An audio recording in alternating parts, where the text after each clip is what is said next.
That's why you get paid the big bucks, is to suck it up and deal with the pressure. Yeah, you got to worry about their mental health. They don't want to be pressurized. Got to worry about they don't their want mental competition. Health. That's why I love Nick Sirianni, because he's into competition. No. And he's going to base everything he does on competition. You got to worry about their mental health in press conferences, Jody. Stupid, just stupid.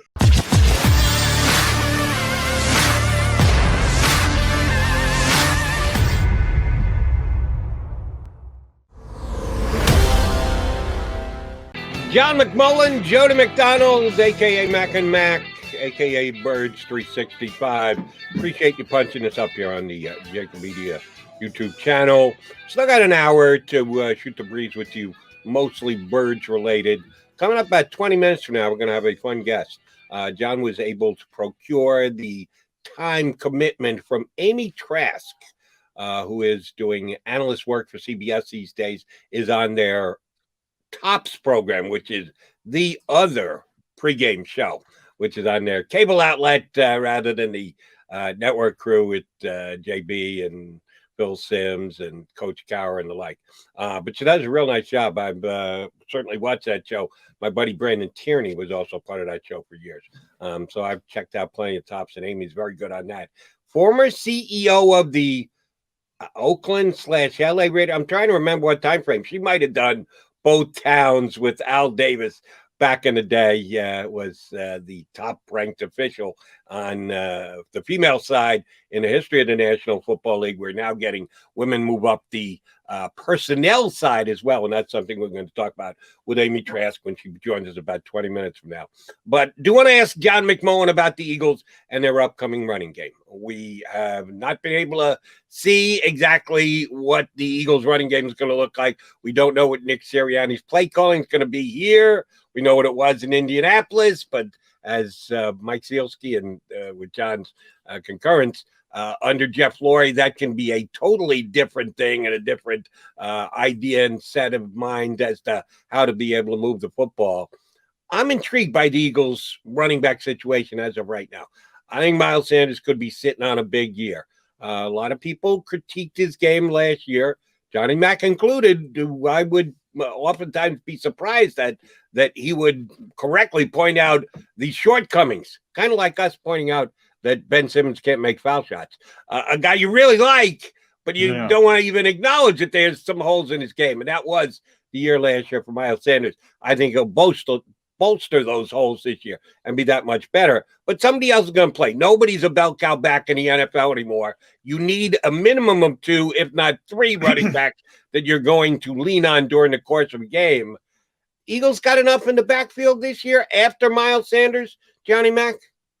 I think they do. But what they've done is they've taken a lot of flyers, a lot of lottery tickets, and they have a lot of bodies, and they're kind of crossing their fingers that one of them stands out. We talked about competition.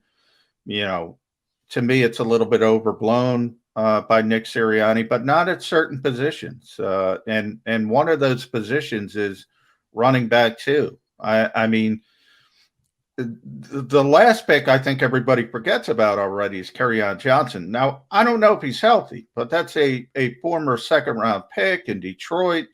He can do the things that Miles doesn't necessarily do that well. He's a very good pass protector. He can catch the football out of the backfield. To me, he fits in perfectly as a third down back if the knee holds up. They brought Jordan Howard back. Now, we saw what he was the first time in Philadelphia.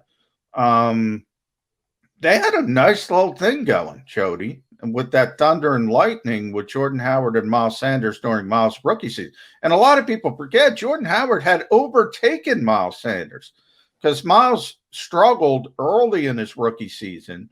Then Jordan came in and played lights out, and he was the starting running back, and then he got hurt, and Miles was able to come back in and sort of take off himself.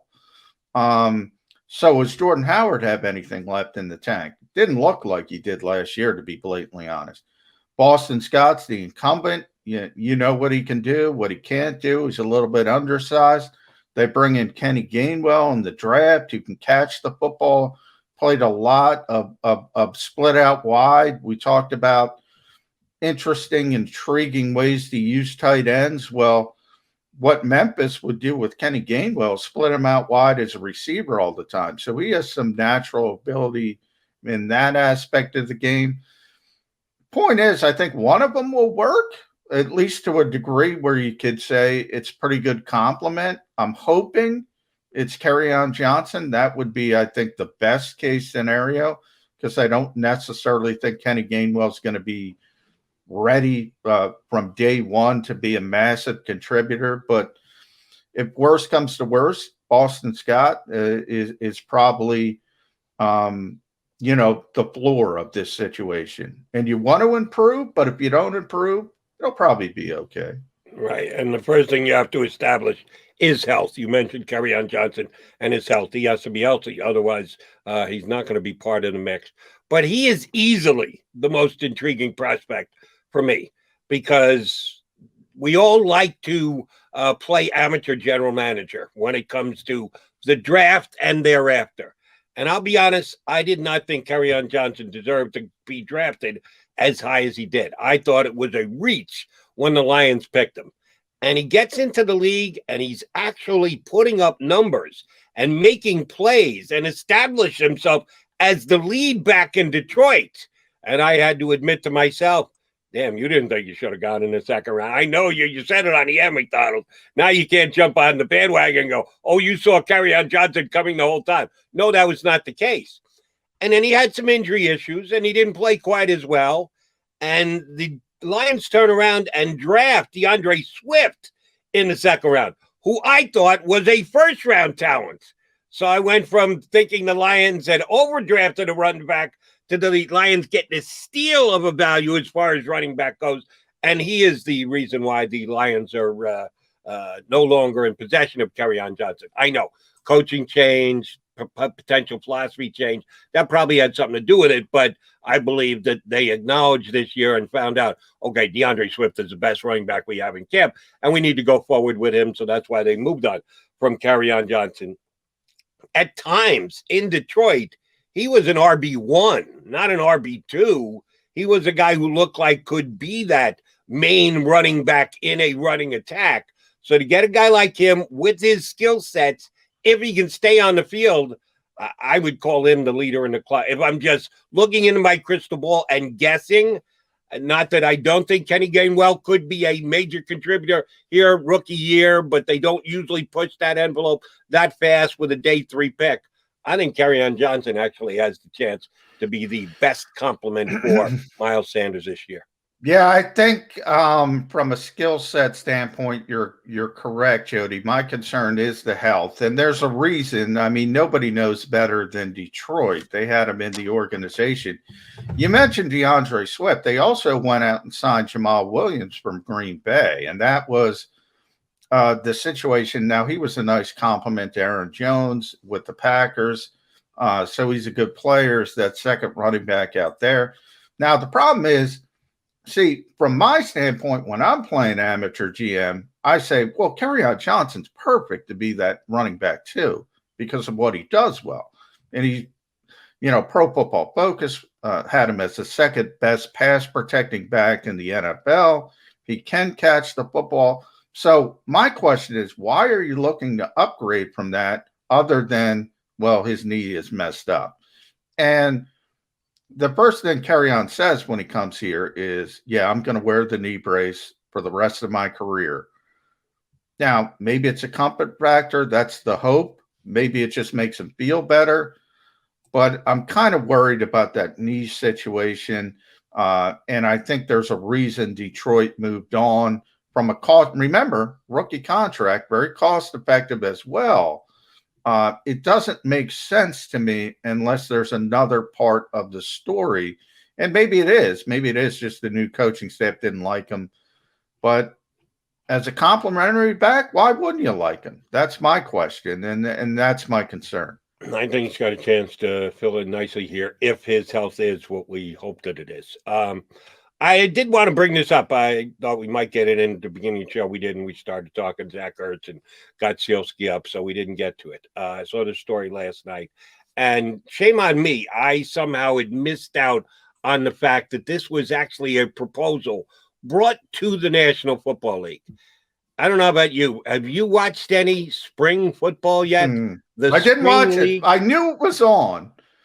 And, it was a rainy Memorial Day weekend. So I'm sure I was in the house. I can't remember, but I completely forgot it was on. I probably would have turned it on if I remembered just to see what was going on, but I completely forgot. Completely. It was, I believe, on the Fox Fox, I network, believe, yeah.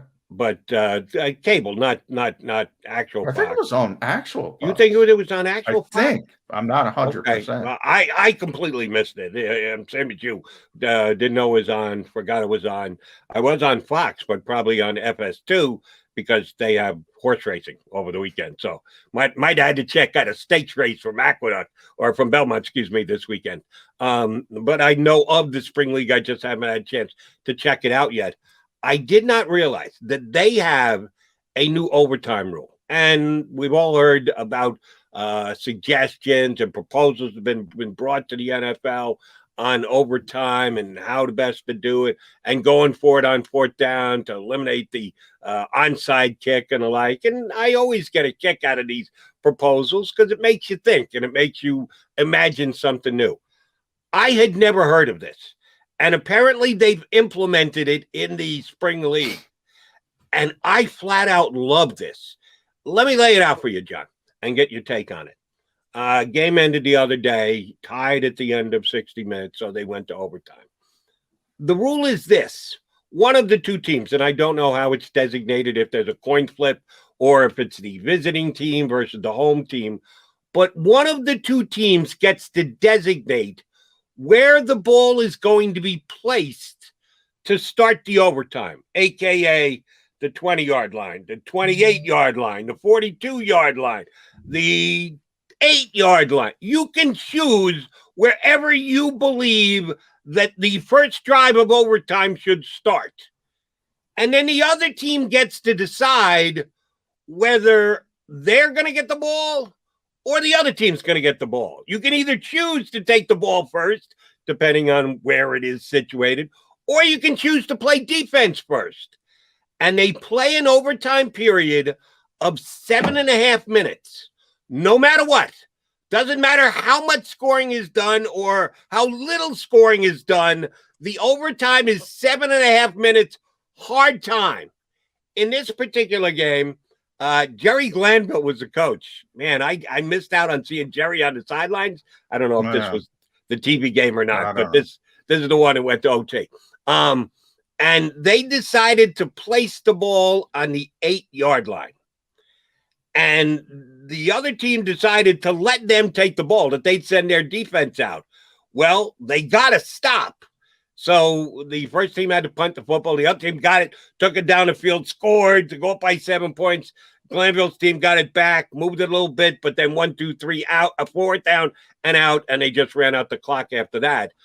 But the strategy of where you're going to place the ball and whether you're going to take the ball first or you're going to play defense first, to me is just tremendous.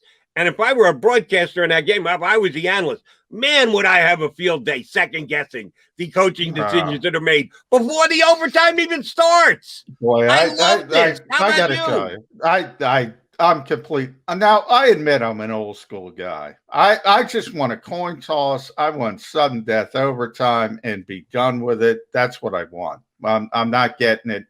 I realize there's a new generation people involved, but just the time you took to explain that, Jody, is the indication of why it can't work. The NFL is too popular for gimmicks. They don't need gimmicks. Now, maybe other sports, and I've criticized, I've joked about hockey might put out a shootout with clown masks to get a win. Baseball putting people on second base to end extra inning. No. If you don't like the game, don't watch it. But don't bastardize the game.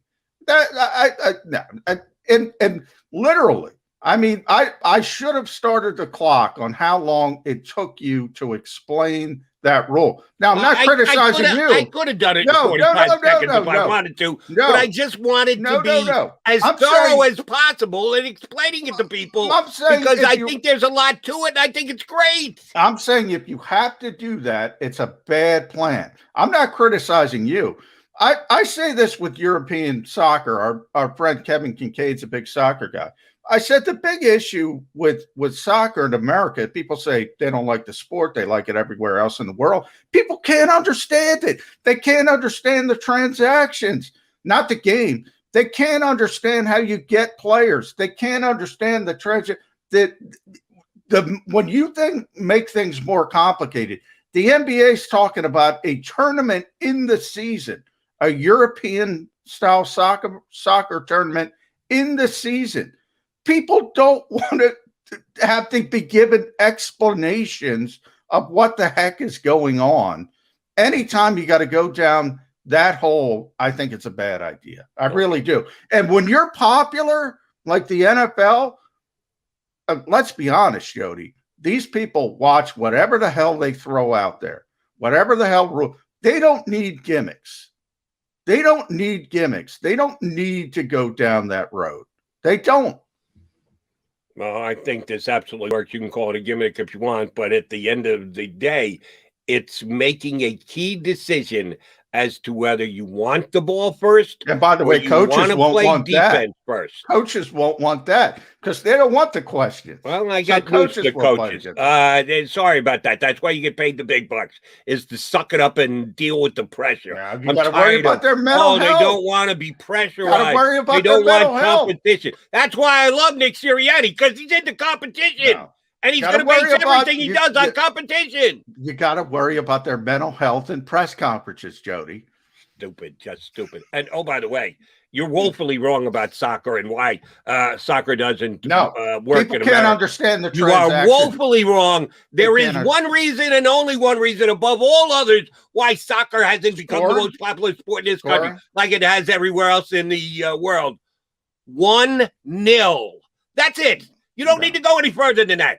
Too many games and 1-0. We got to take a break. This is a country that wants offense and scoring and excitement and light up the scoreboard.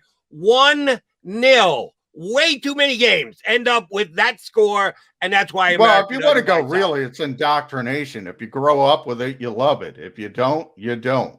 That's what it really is, but that's a deeper conversation. Yeah, well, we got to hit a break in case Amy pops up. I don't even buy that because there are a lot of soccer moms out there taking kids to soccer games when they're wee little lads, both boys and girls. And then when they get old enough, they realize, we don't score enough goals in this game. All right, coming up next here with us on Birds 365, Amy Trask is going to join us, former CEO of the Raiders, I believe in both Oakland and LA. She'll confirm that for us. New trend in the National Football League. Yeah, it's becoming a woman's world. We'll talk about that with Amy Trask next here on Birds 365. If you missed any of today's show on the JAKIB Media channel, listen to the podcast on your way home. Available on YouTube, Apple, and Spotify.